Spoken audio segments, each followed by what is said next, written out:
Hello, and welcome to Horizons, episode 72 review. And this feels like another Dot-focused episode, as the start of the episode kind of focuses on her, and with Perrin on the team to help out in the search for Cleavor. And a really cool little moment, what we get from her is that she uses Freed's Pokemon distribution map. Ain't that a cool little connection to Dot, who's inspired by it too. She doesn't quite remember where she found Cleavor, but she had to run for her life to escape it, so the plot of the episode is about tracking it down. I also really enjoy that Perrin shows genuine concern over the kids being there, as it is dangerous. Though Feed assures her that the kids are growing and becoming strong. And this is kind of being proven as they all get split up as Roy falls into a pit with Crocodile and decides to go into caves looking for clues. While up top, they get ambushed by a bunch of Pokemon which Feed and his Pokemon stay behind to deal with, and in the chaos, Liko gets split up from Dot and Perrin. So the best part of this episode has to be Dot and Perrin connecting with each other, first getting confused and dealing with a Trevenant, where Dot goes to show off her battle strengths and utilize Perrin and Growlithe's help too. Perrin relying on Dot's strength after doubting the safety for the kids is so cool, man. Dot's already proved herself capable, and Perrin respects that. They combine and fire to blind Terapagos and chase it away with Air Cutter. In the meantime, Liko has discovered axe marks in trees and thinks that's how she can use those to find Cleavor, which ties into her dream of understanding Pokemon, utilizing Hatchrim's innate abilities to sense emotion to help her out, giving the idea that Cleavor's not malicious. Roy is at the caves adventuring while looking for clues and finding his way out and sees a stream of berries, implying they came from the outside.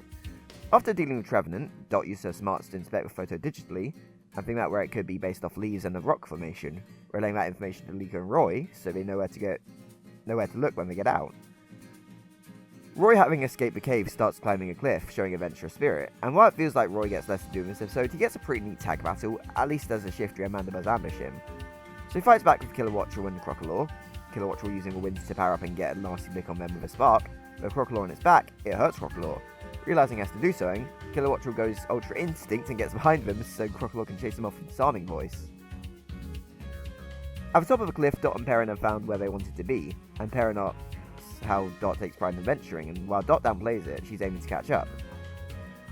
Perrin meets her on her level by telling Dot about how she was in a slump and couldn't work well putting pressure on herself, but following what she loves means she'll get there in time, and that's Dot already on the adventure she's seeking.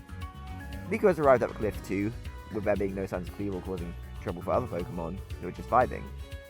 Roy arrives after scaling the cliff too, followed by Freed from the air. They go to find Cleavor who awaits, but before we get there, Freed and Perrin have a talk and she understands what she means by the kids are evolving.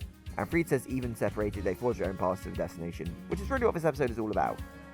And yeah, I mean this episode does an okay job of that. I feel like maybe Roy and Liko could have done a little bit more here, but the episode focus seems pretty firmly on Dot and connecting her with Perrin, which was really fantastic, and frankly makes me want far more. Perrin really has a chance to shine the character, and being really similar to her is only a good thing. It is nice to just kind of like be out on an adventure again, and obviously like we're trying to find one of the 6 heroes, you know, so yeah, I think this does a pretty good job at that. And again, I'm really excited to see how like the Cleavor battle will go.